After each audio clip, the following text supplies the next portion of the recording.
menumbuhkan kemampuan pemecahan masalah siswa melalui ragam bacaan bermutu. Literasi adalah kemampuan seseorang mengolah sajian itu bisa teks dan lain-lain ya. Kombat Jenius, datang tanpa hati, mengajar dengan hati. Selamat datang Bapak Ibu semua. Mari bedah masalah numerasi bersama. Mengapa siswa gagal di soal cerita? Bu Sundari di kelas 2, mereka tidak memahami makna dari cerita tersebut itu apa gitu. Jadi bagaimana dapat memahami soal sedangkan mereka sendiri baca aja belum lancar. Ini ada beraneka ragam, ada segitiga, bentuknya lingkaran, kemudian kubus dan sebagainya. Ini adalah karakteristik murid kita. Ketika dikasih soal cerita ini adalah hanya langsung melihat angka 24 dan setengah.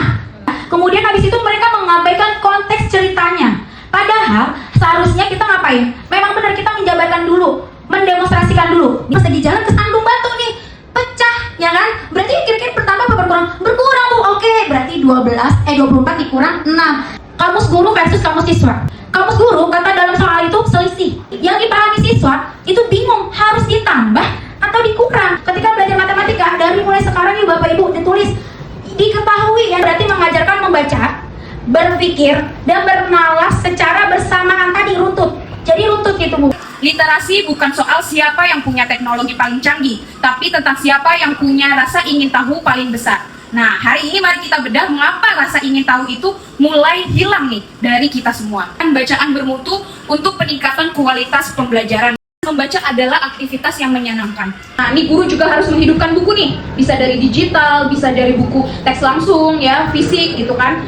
Itu disimpan karena dibacakan. Guru harus dilatih menggunakan metode interaktif seperti metode membaca nyaring atau read aloud di kelas. Buku dapat dikatakan sebagai buku bacaan bermutu apabila memiliki 3 nih. Yang pertama, buku yang anak-anak ingin baca. Tapi kita harus pilih-pilih nih sesuai konten isinya, sesuai konteks. Materi buku untuk pembaca usia dini dapat mengangkat tema pengenalan diri sendiri, pengenalan lingkungan sekitar, ya, atau dongeng dan cerita fantasi sederhana yang mengandung nilai-nilai sikap. Sebagian besar waktu biasanya untuk berhitung, padahal membaca adalah hambatan utama. Itu yang pertama. Jadi harus diingat kembali kepada bagaimana cara membacanya, di mana proses berpikirnya tersumbat.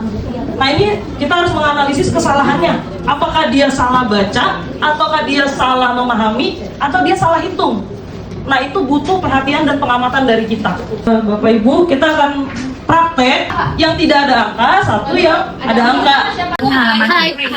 Sini bersih, pasirnya putih lembut. Beberapa tahun belakangan ini, kali ini berikan dari karangan Ika warnanya.